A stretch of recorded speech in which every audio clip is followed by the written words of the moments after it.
Leaders.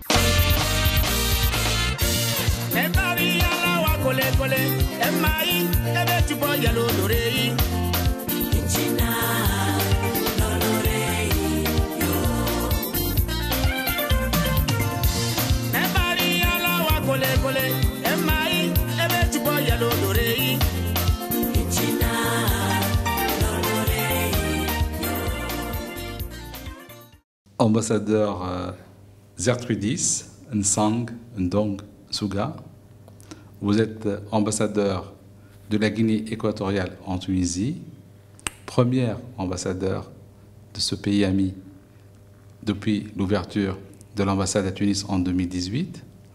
Vous faites partie des rares femmes diplomates ambassadeurs de Guinée équatoriale. Bienvenue en Tunisie. Merci. La Guinée équatoriale, c'est où? La Guinée équatoriale, c'est un petit pays, mais ce n'est pas petit. Il se trouve au niveau de la frontière avec le Cameroun d'Afrique centrale, golfe de Guinée, mais au niveau de l'Afrique centrale, et avec les frontières de Gabon et Cameroun, donc au mer pour le Nigeria. C'est un petit pays d'extension de 28,5 km². C'est parti en deux parties. La capitale, c'est île. Et donc, le continent, c'est un peu grand d'extension à l'intérieur. Donc, c'est un pays qui est réparti entre une partie continentale et une partie insulaire. Et la capitale, elle est... C'est Malabo. C'est Malabo. Oui. Et la ville la plus importante du continent, elle s'appelle... Bata. Bata. Bata, c'est capitale. C'est un grand port aussi. Avec quatre provinces au continental, province de littoral, province de Ouelensas, province de Tientem et Saint-Trésor. La population totale est de combien? C'est 1,4 million et quelques d'habitants. La Guinée équatoriale était, début des années 90, l'un des pays les plus pauvres. Oui. Et depuis la découverte des richesses pétrolières et gazières en 1996, elle est devenue l'un des pays les plus riches par tête d'habitants. Ah oui, ça, depuis 2000 que la population de la Guinée équatoriale savait bénéficier des ressources de l'économie pétrolière. Et c'était à peu près 1,2 million. Et ça, à partir de là, le pays a commencé à évoluer pour commencer à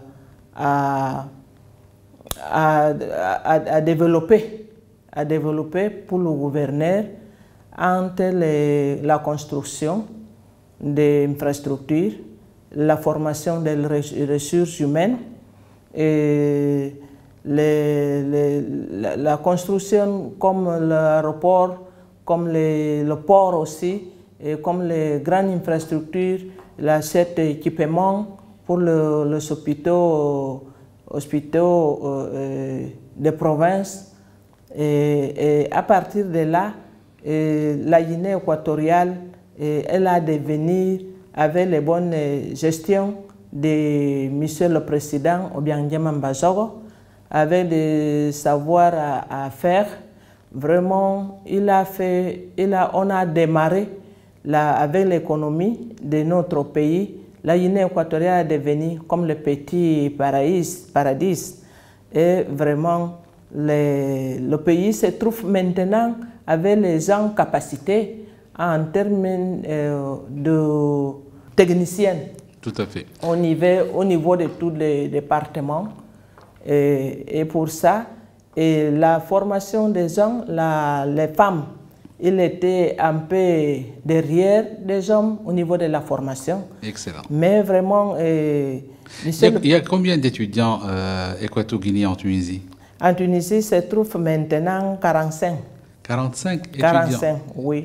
Et il pourrait y avoir plus d'étudiants équatoriens? Je crois que oui. Je ne sais pas que je crois que oui, parce qu'on a firmé, on a signé beaucoup des accords. 16 accords au total. Ah oui, en termes de la formation, éducation, et en termes de la santé. Oui. Et c'est-à-dire qu'ils ont commencé depuis 2007, que la Guinée équatoriale avec les Tunisiennes était travaillée avant de l'installation de l'ambassade et venir de travailler ici. Il y avait des étudiants qui avaient été venir ici pour étudier. Et vous avez vous-même fait un stage en Tunisie? Ah oui. Quelle année? L'année passée, 1918, en février, oui. Que c'est l'ambassade, le gouverneur a installé l'ambassade de la Guinée équatoriale ici en Tunis. Oui. Et vraiment, l'ambassade, le personnel qui travaille à l'ambassade, en principe, pour moi-même, nous sommes satisfaits avec la coopération et sur les Tunisiens avec nous. Vraiment, d'ici, on va faire beaucoup de choses parce que c'est un pays qui a beaucoup de ressources qui peut aider à nous-mêmes. En même fois, nous aussi, on peut aider de quelque chose qu'on a pour nous. Quelqu'un qui a visité Malabo, il trouve que c'est un pays très très développé, très moderne, très agréable. Rien que Sipopo, c'est quelque chose de merveilleux. Et le président Théodoro Obiang Nguema Bassogo était venu à Tunis en février 2018. Ah oui. C'était une grande visite? C'était une grande visite. C'était une grande visite rendue à son frère ami. Et de dire qu'à partir de là, on était travaillé, mais ce n'était pas très solide. Oui. C'est mieux d'installer l'ambassade ici avec ma représentante au pays pour que les choses, on peut démarrer beaucoup de choses. Avec les accords, on a signé de démarrer des programmes, des projets aussi. Et c'est pour ça que le président il était ici pour remercier avec son frère, président de Tunis. Et avec ça, à partir de là, la visite de la Guinée équatoriale, beaucoup de ministres, ils sont venus ici. Il y a eu le ministre de l'Agriculture, le ministre de l'Agriculture, le ministre de la Santé, le ministre de l'Intérieur, le même ministre des Affaires étrangères. Oui, Simeon Ozono Angué qui était revenu ici le 29 avril dernier. Ah oui, pour faire la commission mixte. La grande commission mixte, oui. C'est vrai.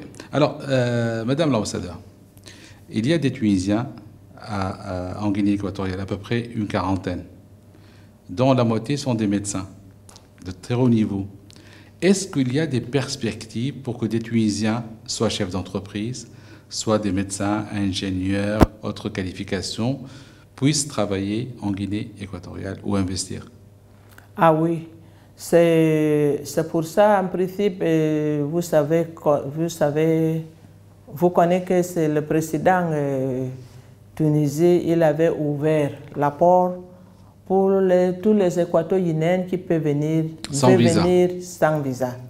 Ça, c'est une décision importante. Il y a beaucoup de soins de santé. Et beaucoup de soins de santé. C'est pour ça qu'on a deux cliniques, c'est nous, le président Obiang. Quand il était ici, il avait parlé avec son ami. Est-ce qu'il veut que les Tunisiens partent là-bas pour faire une évaluation des deux cliniques? La PAS. À la PAS. Oui. Et pour que les Tunisiens gèrent les deux cliniques-là.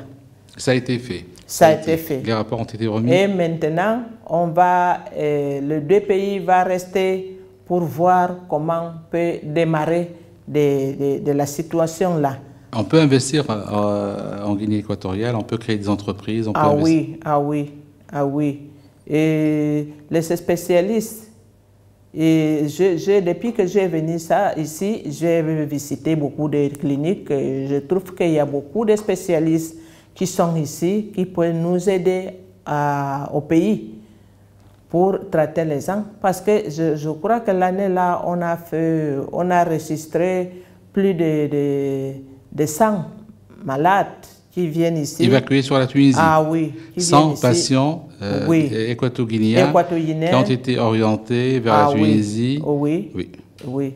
La première dame aussi, il a une ONG qui s'occupe des personnes qui n'ont pas moyen, des enfants en discapacité. Et la majorité, c'était venir quand elle avait fait la visite des peuples, son épouse. Oui. Il a fait un retour des pays, il avait trouvé beaucoup de malades. Et la première dame, il a pris engagé en charge d'envoyer eux ici. Excellent. La majorité, ils ont retourné, l'autre quantité, ils sont là encore pour soigner. Et à partir de là, sur l'infrastructure, sur l'agriculture aussi, le ministre de l'Agriculture, il a dit que vraiment, avec les grandes expériences d'agriculture qui sont ici en Tunis, et on peut envoyer des gens pour venir faire la formation, la transformation, la conservation, des choses qui, c'est nous... Surtout en matière de pêche, de recherche halieutique. Oui, c'est ça. Alors, ambassadeur, est-ce que, d'abord, Tunis et Malabo, c'est le même fuseau à Malabo qu'à Tunis? Oui, c'est la même heure. La distance, 3400 km, mais c'est pas loin parce qu'en passant par Francfort, Paris, Madrid ou Casablanca, on peut y arriver dans la journée. Oui. Est-ce que vous encouragez les Tunisiens à aller faire du tourisme? Normalement. Avec cette nature, cette verdure, cet écrin de beauté, ces merveilles, vous encouragez les Tunisiens à y aller? Normalement.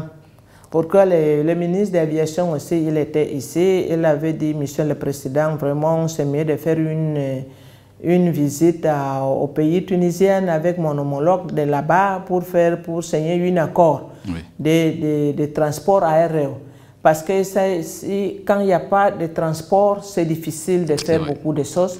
Il était ici, ils ont signé les accords pour qu'on puisse voir les avions de chez nous et peuvent venir ici. Et ici, les airs tunisiens aussi peuvent partir en Guinée équatoriale pour faciliter des choses. Absolument. Vous avez de très très beaux hôtels, grandes chaînes internationales, Hilton, Sofitel, beaucoup d'autres chaînes internationales. Vous avez un parc national qui est très agréable à visiter. Oui. Et sur le continent, il y a plein de choses à voir. Ah oui, et le ministre du Tourisme, il était ici pour venir inviter son homologue. De son homologue ici pour aller voir quelques Tunis. Il peut nous aider. Absolument, dans la formation hôtelière, dans la restauration, l'hébergement. Il y a quelques Tunisiens qui sont là-bas. Ah oui. J'en ai vu quelques-uns dans le restaurant La Gioletta à Sipopo, oui. Oui. C'est dirigé par un Tunisien. Oui. Et d'autres chefs de cuisine sont en Guinée équatoriale. Ah oui. Vous nous donnez envie d'y aller. Merci beaucoup, Madame l'ambassadeur. Merci. Et prochain rendez-vous à Malabo.